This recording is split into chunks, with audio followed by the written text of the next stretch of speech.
Logos ministry या channel मध्ये आपणा सर्वांचे हार्दिक स्वागत आहे। प्रभू येशू ख्रिस्त जो संपूर्ण जगाचा उद्धार करता त्याच्या अति पवित्र आणि सामर्थ्यवान नावाने मी ॲलन लोबो आपणा सर्वांना शुभेच्छा देत आहे। प्रभू येशू ख्रिस्त आपणातील प्रत्येकास त्याचा स्वर्गीय आशीर्वाद देव।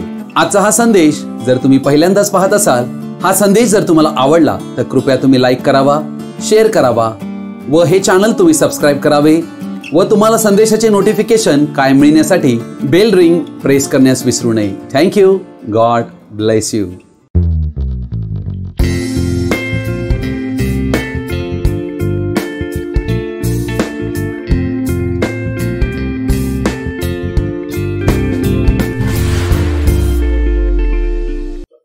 आज आपण एका महत्त्वाच्या विषयाकडे आपलं लक्ष लावणार आहोत आणि त्या विषयाला मी शीर्षक देऊ इच्छितो, स्वतःवर नव्हे परंतु जिवंत देवावर अवलंबून राहणे।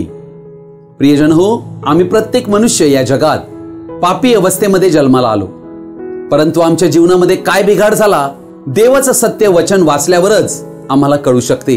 या विषयाचं सत्य जाणण्याद्वारे आम्ही आमच्या जीवनामध्ये अद्भुत आशीर्वाद प्राप्त करू शकतो। म्हणूनच हा संदेश शेवटपर्यंत पाहावा ही आपणा सर्वांना विनंती। उत्पत्ती याचं पुस्तक 3 अध्याय 5 वचन म्हणते, कारण देवाला हे ठाऊक आहे की तुम्ही त्याचे फळ खाल त्याच दिवशी तुमचे डोळे उघडतील आणि तुम्ही देवासारखे बरे वाईट जाणणारे व्हाल।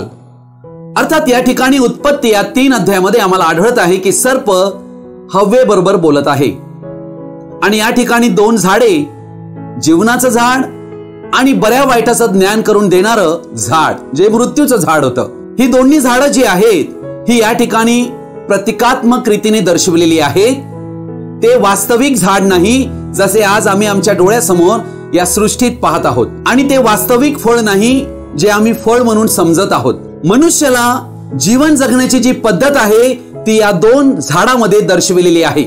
अर्थात मनुष्याने जीवनाच्या झाडांतून खाण्याऐवजी बऱ्या वाईटाच्या ज्ञान करून देणाऱ्या झाडांतून खाल्लेले आहे। उत्पत्ती 3:5 मध्ये आम्ही आता वाचले की तुमचे डोळे उघडतील व तुम्ही देवासारखे बरे वाईट जाणणारे व्हाल। तुम्हाला स्वतःला बरे आणि वाईट सर्व काही कळू लागेल। अर्थात हाच तो मोह होता। हा मोह म्हणत होता की तुम्ही देवासारखे व्हाल, म्हणजे तुम्हाला देवावर अवलंबून राहण्याची गरज पडणार नाही। तुम्ही तुमच्या जीवनाचा स्वयंभूत निर्णय घेऊ शकाल। अर्थात हव्वा या गोष्टीला बळी पडली कारण तिला ही गोष्ट फारच महान वाटली। अर्थात तिला असं वाटलं की मला देवाची गरज लागणार नाही, मी माझं स्वतःचं जीवन स्वतःहून जगू शकेन। परंतु काय झालं, ती मरण पावली। येथे ही गोष्ट आम्हाला शिकणं फार आवश्यक आहे की जर आम्ही स्वतःवर अवलंबून राहू तर आम्ही मरणार आहोत, पण जर आम्ही देवावर अवलंबून राहू तरच आम्ही जगणार आहोत। जीवनाचे झाड हे दर्शवित होते की मनुष्यांना प्रत्येक गोष्टीसाठी देवावर अवलंबून राहावे लागणार होते। याचं उत्तम उदाहरण प्रभू येशू ख्रिस्त जो देव मानव बनला होता व तो प्रत्येक गोष्टीसाठी पित्यावरच अवलंबून होता, हे याचं उत्तम उदाहरण आहे। म्हणजे प्रत्येक गोष्ट करण्यापूर्वी देवाला विचारावे। देवाशिवाय आम्ही स्वयंभूत निर्णय घेऊ नये। First consult Lord. पहिलं देवाला विचारा की हे मी करू काय, हे प्रभू तू मला सांग बरं काय आणि वाईट काय, मी येथे काय करावे, मी तेथे काय करावे, प्रभू तू मला सांग। असं जीवन जगणे मनुष्याला आवडत नाहीये, नाही का? सैतानाने मनुष्यांना पूर्णतः आंधळे केले।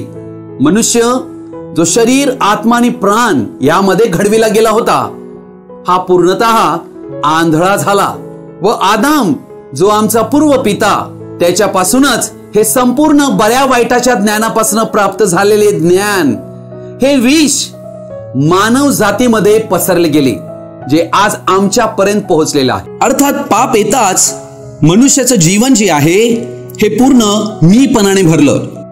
मनुष्याचं हृदय बिघडलं, विचारामध्ये अव्यवस्थितपणा आला, संपूर्ण व्यवस्था बिघडून गेली।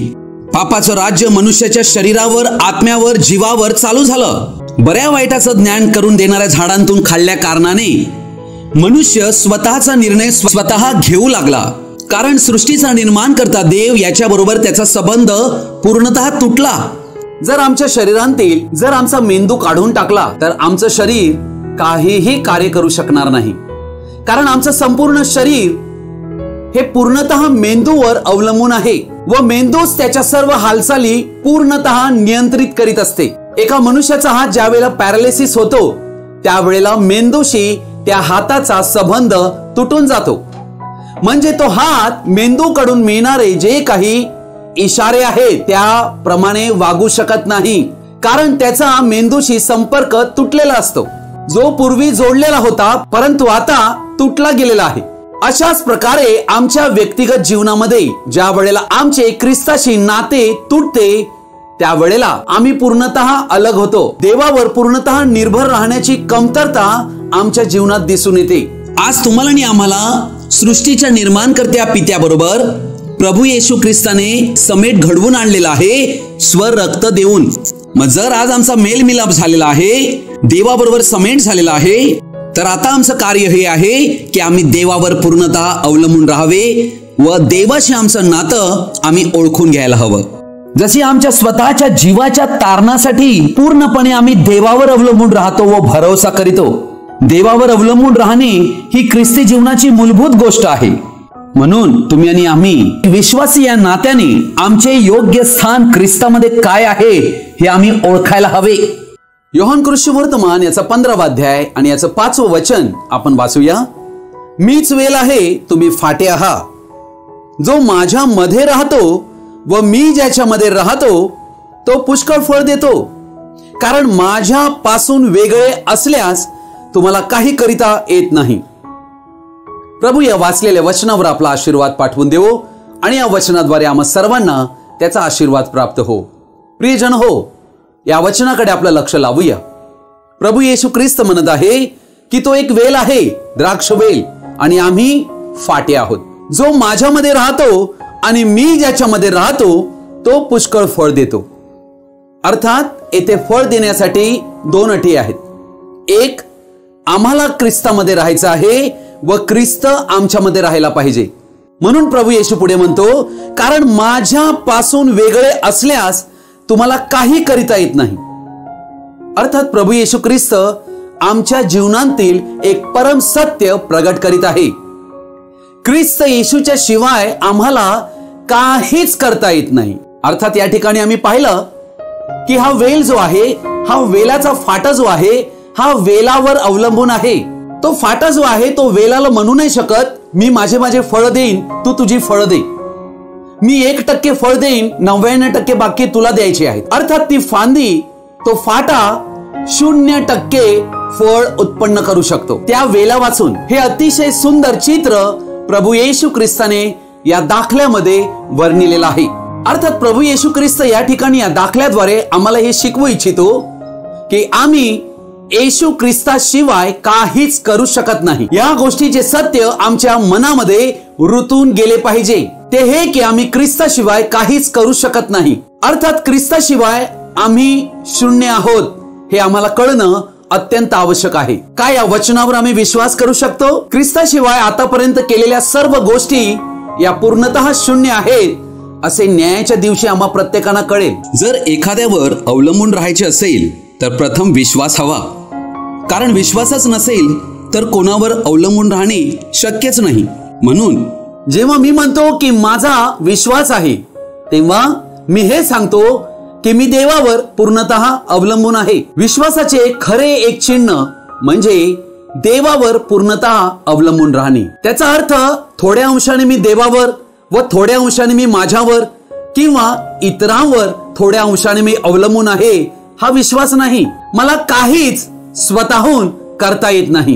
ही गोष्ट आम्हाला समजणं अत्यंत आवश्यक आहे. आज अनेक लोक रात्रंदिवस चिंतेमध्ये जगत आहेत, चिंता करत आहेत, चिंता त्यांना सतावत आहे. अर्थात भविष्याविषयी असणारी चिंता, भीती यामुळे आपला समय येण्यापूर्वीच त्यांना मृत्यू येत आहे. म्हणूनच आज आम्हाला लोक आढळत आहेत.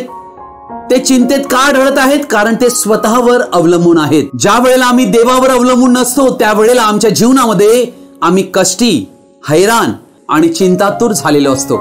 आमच्या स्वर्गीय पित्याला आम्ही आमच्या गरजा मागण्यापूर्वीच सर्व काही त्याला ठाऊक आहे. म्हणूनच त्याचं वचन म्हणते, कशाविषयी चिंताक्रांत होऊ नका, तर आपली मागणी आभार प्रदर्शनासह देवाला कळवा.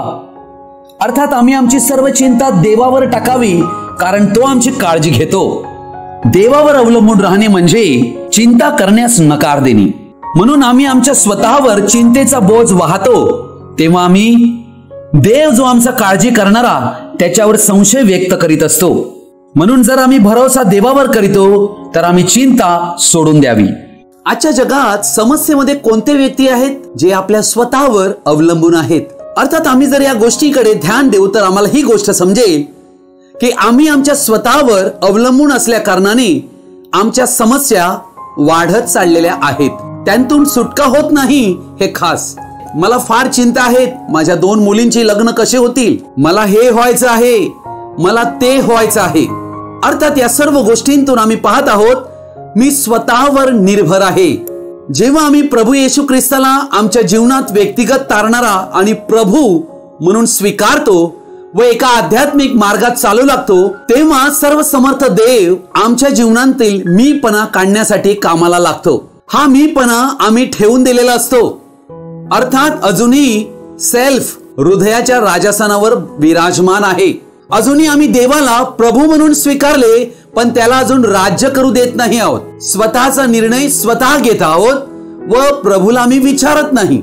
म्हणून देव तुम्हाला आणि आम्हाला आमच्या जीवनातील अशा परिस्थितीतून चालवितो की आम्ही शून्य आहोत हे आम्हाला कळावे व केवळ आम्ही जिवंत देवावर भिस्त टाकून त्याच्यावर अवलंबून राहावे हे देव आम्हाला शिकवू इच्छितो. म्हणून तो कोणाही व्यक्तीच्या द्वारे, ती व्यक्ती कदाचित अविश्वासी व्यक्ती, अख्रिस्ती व्यक्ती असू शकते, आमचा बॉस असू शकतो, आमचे भाऊ किंवा बहीण असू शकतात, त्यांच्याद्वारे आमच्या जीवनावर अशा प्रकारे हल्ला चढवितो यासाठी की आमच्यातील मीपणा पूर्णपणे नमविला जावा व देवापुढे आम्ही नम्र व्हावे.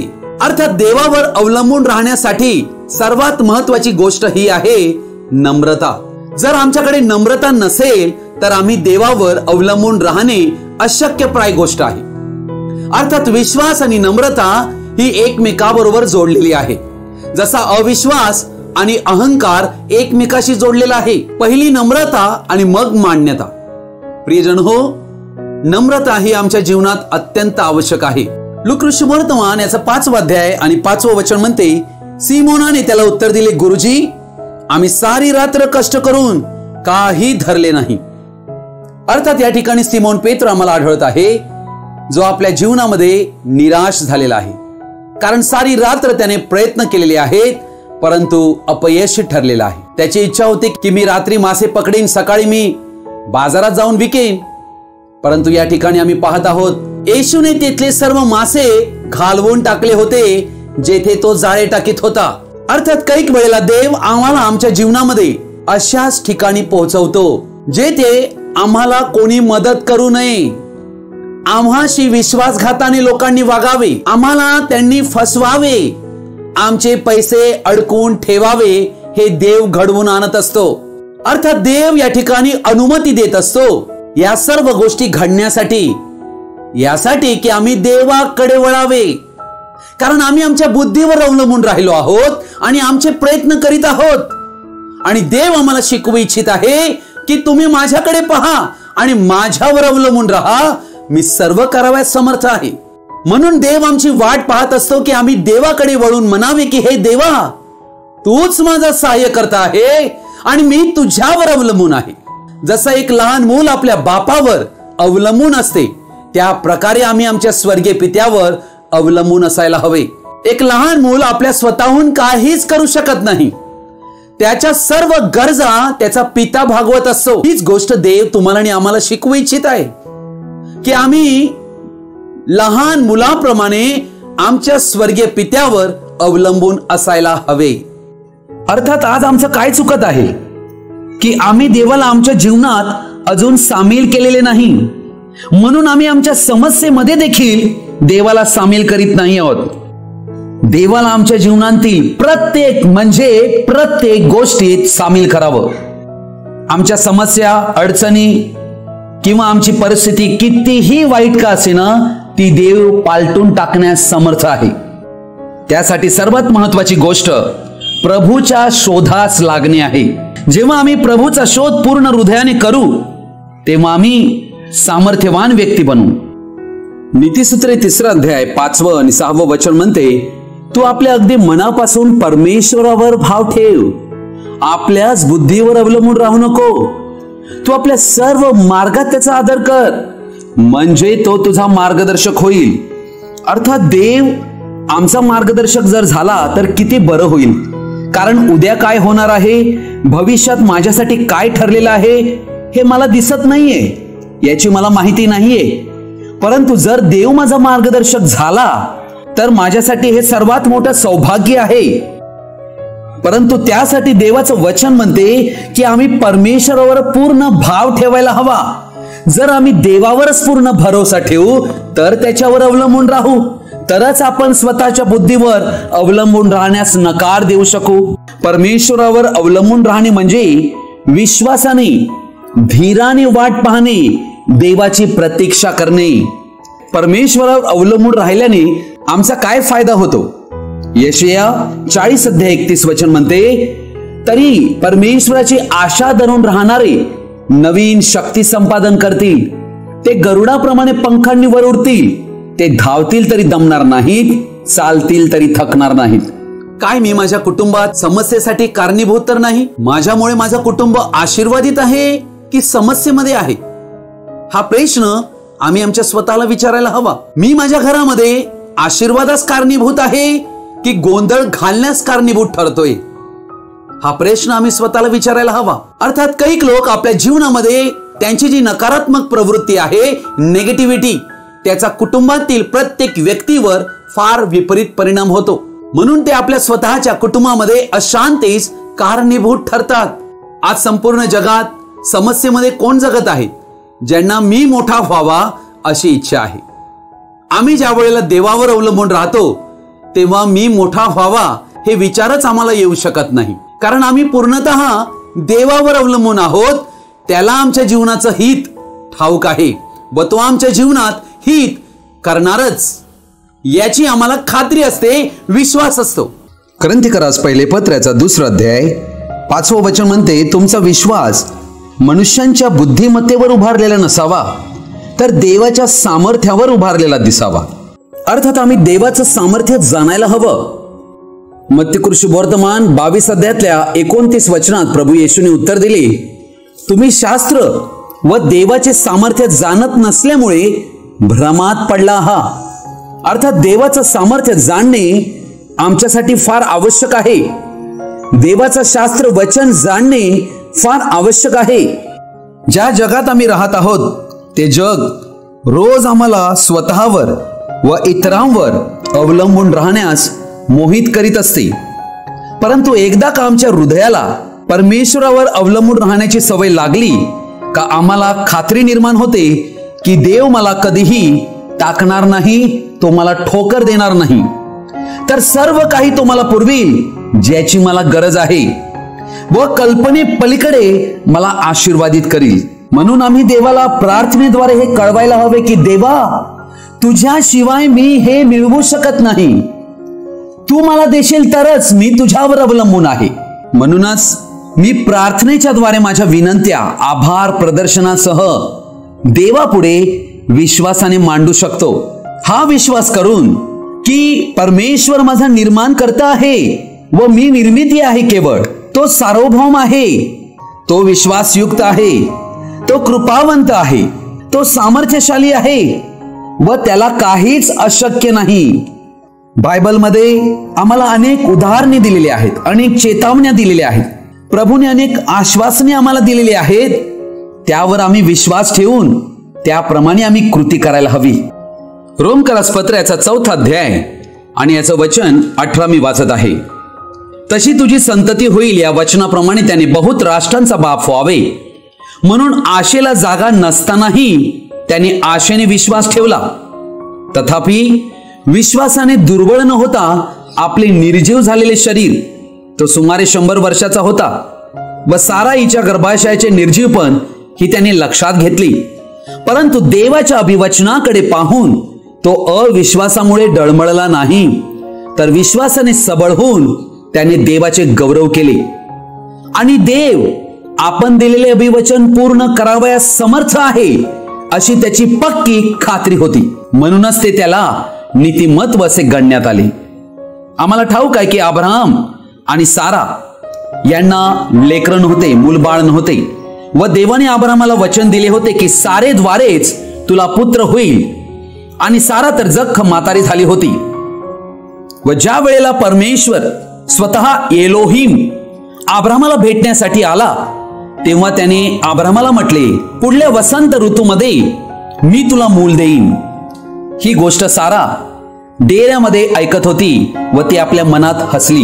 अर्थात ती का हसली? कारण तिला ही गोष्ट पटली नाही, कारण तिने आपल्या स्वतःच्या निर्जीव शरीराकडे पाहिले. अर्थात देव तिला म्हणतो की ती हसलीच, परंतु तरी अब्राहमामुळे सारेवर दया झाली व तिला देवाने इसहाकामुळे हसण्यास लावले. अर्थात इसहाक या नावाचा अर्थ हसणे. ती हसली होती इसहाकाविषयी देवाने जेव्हा वचन दिले तेव्हा. अर्थात देव या ठिकाणी हे दाखवू इच्छितो की तू अविश्वासामुळे हसली होती, परंतु देवाने विश्वासाद्वारे सबळ करून तुला हसविले आहे. अर्थात तुझे दुःख आनंदात बदलले गेले आहे. आम्ही देवाच्या अधीन व्हायला हवे, कारण तो निर्माण करता आहे आणि आम्ही निर्मिती आहोत. आम्हाला उद्याचं काही कळत नाही, पण त्याला आमच्याविषयी सर्व काही माहीत आहे. म्हणूनच आम्ही त्याच्यावर पूर्णतः अवलंबून राहायला हवे. देवावर अवलंबून राहणे म्हणजे सर्व परिस्थितीत योग्य कृती आम्ही केली पाहिजे. जसे शद्रक, मेशक, अबेदनगो यांनी योग्य कृती केली, म्हणजे जिवंत देवाला सोडून आम्ही कोणाच्याही पाया पडणार नाहीत. तो आम्हाला वाचवो अगर न वाचवो, पण आम्ही त्याच्या वचनावर अवलंबून राहू. या कारणामुळे जिवंत देवाने त्यांना अग्नीच्या भट्टीतून मुक्त केले. दावीद देवाच्या वचनाबाबत आवेशी होता. त्याने पाहिले की गोलायत यहोवा देवाच्या नावाने इस्रायल लोकांना शाप देत आहे व आव्हान करत आहे. दावीद गोलायत समोर उभा राहिला तेव्हा तो देवावर अवलंबून होता. म्हणूनच देवाने त्याला विजय दिला व शत्रू सैतान जो बलाढ्य दिसत होता तो पराजित झाला. 2 इतिहास याचं पुस्तक आणि याचा 20वा अध्याय 1 ते 18 वचन मी वाचत आहे. अतिशय महत्वाचं हे वचन आहे. यानंतर मोवाबी व अम्मोनी यांनी त्यांच्या बरोबर मौन्यातले कित्येक लोक युद्ध करावयास यहोशाफाटावर चालून आले. काही लोकांनी येऊन यहोशाफाटास खबर दिली की समुद्रापलीकडून अराम देशाच्या दिशेने एक मोठा समूह तुझवर चाल करून येत आहे. तो जमाव हससोन तामार उर्फ एनगेदी येथवर आला आहे. यहोशाफाटास धाक पडला व तो परमेश्वराला शरण जाण्याच्या मार्गास लागला. यहोशाफाट एक विश्वासी व्यक्ती आहे आणि काय गोष्ट घडते पाहूया. सर्व यहुदाने उपवास करावा असे त्याने फरमाविले. यहुदी लोक परमेश्वराचे सहाय्य मागण्यासाठी एकवट झाले. यहुदाच्या सर्व नगरांतून ते परमेश्वराचा धावा करण्यास आले. यहोशाफाट परमेश्वराच्या मंदिरात नव्या अंगणासमोर यहुदी व यरुशलेमकर यांच्या जमावामध्ये उभा राहिला. आता यहोशाफाट काय प्रार्थना करीत आहे? आम्ही ज्या वेळेला समस्येमध्ये सापडतो त्यावेळेला अशाच प्रकारची प्रार्थना आम्ही करायला हवी. कशी प्रार्थना आहे पाहूया. हे आमच्या पूर्वजांच्या देवा, परमेश्वरा तू स्वर्गीचा देव आहेस ना? राष्ट्रांच्या सर्व राज्यावर तूच शास्त्र आहेस ना? तुझ्या हाती एवढे सामर्थ्य व पराक्रम आहे की कोणाच्याने तुझ समोर टिकाव धरवत नाही. अर्थात देवाला पहिला उंच केलेला आहे. देवाला त्याचं स्थान किती सर्वोच्च आहे व त्याला काहीच अशक्य नाही हे या प्रार्थनेत म्हटलं गेलेलं आहे. हे आमच्या देवा, तू या देशाच्या रहिवाशांस आपल्या इस्रायल प्रजेपुढून घालवून देऊन हा देश तुझा मित्र अब्राहम याच्या वंशजास कायमचा दिला आहे ना? म्हणजे इस्रायल देश हा तू दिलाय म्हणून मिळालेला आहे. ते येथे वसले आहेत आणि येथे तुझ्या नामापितर्थ त्यांनी हे पवित्र स्थान बांधले आहे. ते म्हणाले आहे की तरवार, दैवी क्षोभ, मरी अथवा दुष्काळ आम्हावर आला तर या मंदिरास तुझे नाव दिले आहे. त्याच्या समोर व तुझ्या समोर आम्ही उभे राहून आमच्या संकट समय तुझा धावा करू, तेव्हा तू आमचे ऐकून आमचा बचाव करशील. ज्यावेळेला इस्रायल मधील या मंदिराचे समर्पण केले तेव्हा हे वचन देवाने शलमोनाला दिले होते आणि तेच या ठिकाणी तो आठवून अभिवचन देवापुढे म्हणत आहे. हिजकिया हा राजा होता. हिजकियाने या ठिकाणी आपले सैनिक किंवा आपल्याकडे रथ किंवा आपल्याकडे असणारे घोडे सज्ज करण्यासाठी किंवा शस्त्र सामुग्री तयार करण्यासाठी लोकांना सांगितले नाही, परंतु तो देवाला शरण आला. म्हणूनच देवाचं वचन म्हणते, लढाईसाठी घोडा कितीही सज्ज असला तरी जय देणे देवाकडे आहे. प्रियजन हो, आमच्याकडे रथ आहे, घोडे आहेत, आमच्याकडे ज्ञान आहे, शिक्षण आहे, अनुभव आहे, पैसा आहे, तो काहीच कामाचा नाही. आम्ही देवावर अवलंबून जर राहू तर देव आमच्यासाठी लढण्यास तयार होतो. प्रियजन हो, देवावर अवलंबून राहणे हे आमच्या जीवनातील समस्या सोडविण्याचे एकमेव माध्यम आहे. आमच्या समस्या विविध असू शकतात.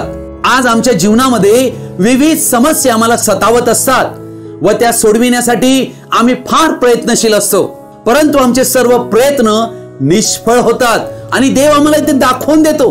हिजकियाने आणि सर्व इस्रायल लोकांनी प्रार्थना केली, ते देवापुढे नम्र झाले आणि देवाने त्यांच्या शत्रूपासून ज्यांची त्यांना भीती वाटली होती त्यापासून देवाने त्यांना सोडविले. अर्थात आज हेच काम तुम्ही आणि आम्ही विश्वासी लोक करीत नाही.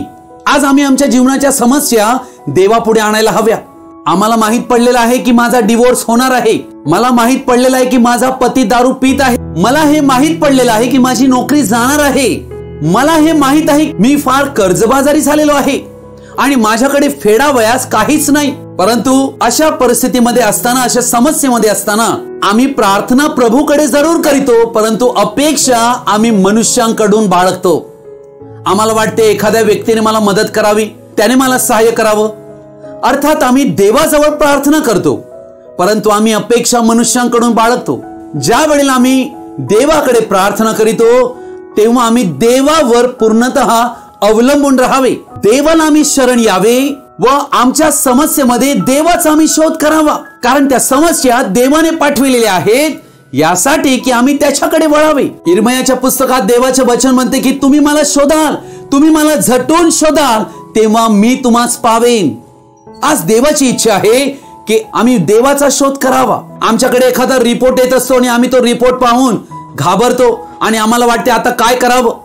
बॉसने मला रेजिग्नेशन द्यायला लावलेलं आहे, माझा मेडिकल रिपोर्ट मध्ये मला येथे आजार दाखवलेला आहे, मी काय करावे. माझा रिपोर्ट मी देवा पुढे आणावा व देवा पुढे तो सादर करावा की हे देवा, मी तुला शरण येत आहे, माझ्या पापांची अपराधांची क्षमा कर, मी तुझ्यावर अवलंबून राहावे असे मला कर. प्रियजन हो, देव आमची वाट पाहत आहे. आम्ही देवावर अवलंबून राहावे म्हणून विविध परिस्थिती आमच्यावर येत असतात, कारण देव त्या परिस्थिती मार्फत आम्हाला शिकवू इच्छितो व विश्वासाचं खरं चिन्ह आमच्या जीवनात स्थापित करू इच्छितो. स्वतःला पारखण्याची ही वेळ आहे. प्रियजन हो, देवाकडून उत्तम गोष्टींची अपेक्षा करा आणि वाट पहा. केवळ देवावर अवलंबून राहा. देव आमचा मार्ग सरळ करण्यास समर्थ आहे. देवाला शरण येऊया, प्रार्थना करूया. हे आमच्या महान स्वर्गीय बापा, आज या वेळेला आम्ही तुझ्या चरणाशी येत आहोत. आजपर्यंत आम्ही आमच्या स्वतःवर अवलंबून राहिलो आणि त्यामुळे आजपर्यंत ज्या समस्या आम्ही भोगत आहोत त्याला जिम्मेदार मी स्वतः आहे. होय प्रभू, मी हे कबूल करीत आहे की या सर्व समस्येसाठी मी स्वतः जिम्मेदार आहे, कारण आम्ही तुझ्यावर अवलंबून राहण्याऐवजी आमच्या स्वतःच्या बुद्धीवर, कल्पनेवर, ज्ञानावर, श्रीमंतीवर आणि आमच्या नावलौकिकावर, आमच्या संपत्तीवर, प्रतिष्ठेवर अवलंबून राहिलो. आमच्या स्वतःची कुवत, ताकद पणाला लावली, परंतु सर्व काही व्यर्थ आहे. हे प्रभू, मी या वेळेला तुला शरण येत आहे. भूतकाळात घडलेल्या सर्व पापांची माफीची याचना तुला करीत आहे. तू माझ्यावर दया कर आणि या वेळेला मला ही समज तू दिली की मी तुझ्यावरच अवलंबून राहावे, तर यापुढील माझं हे जीवन मी तुझ्या हाती देत आहे, यासाठी की मी तुझ्या इच्छेप्रमाणे चालावा, कारण तू माझं हित साधणारा देव आहे. माझ्यातील मीपणा काढ. जो मी स्वकेंद्रित जीवन जगत आहे ते काढून ख्रिस्त केंद्रित जीवन जगण्यासाठी व तुझ्याशिवाय मला काहीच करता येत नाही हे मला समजावे आणि याप्रमाणे विश्वास करून ख्रिस्तच माझ्या जीवनाचा केंद्रबिंदू याला बनवून मी माझं जीवन जगावे म्हणून पवित्र आत्म्याद्वारे माझं सहाय्य हो. मी माझं शरीर, आत्मा आणि प्राण आणि पुढील माझं जीवन हे प्रभू येशू ख्रिस्ता तुला समर्पित करीत आहे. माझा स्वीकार कर. प्रभू येशू ख्रिस्ताच्या अति पवित्र नावाने मागतो. आमेन. प्रभू येशू ख्रिस्ताची कृपा, प्रेम, दया, शांती आणि आनंद आपणा सर्वांबरोबर कायम राहो. आमेन. हालेलुया. आजचा हा संदेश आपण सर्वजणांनी ध्यानपूर्वक व शेवटपर्यंत पाहिल्याबद्दल आपण सर्वांचा मी हृदयपूर्वक आभारी आहे. हा संदेश ऐकल्यानंतर नक्की तुम्हाला काय कळले तुम्ही कृपया कमेंट बॉक्समध्ये कळवावे किंवा आम्हाला फोन करून संपर्क साधू शकता. Thank you and God bless you.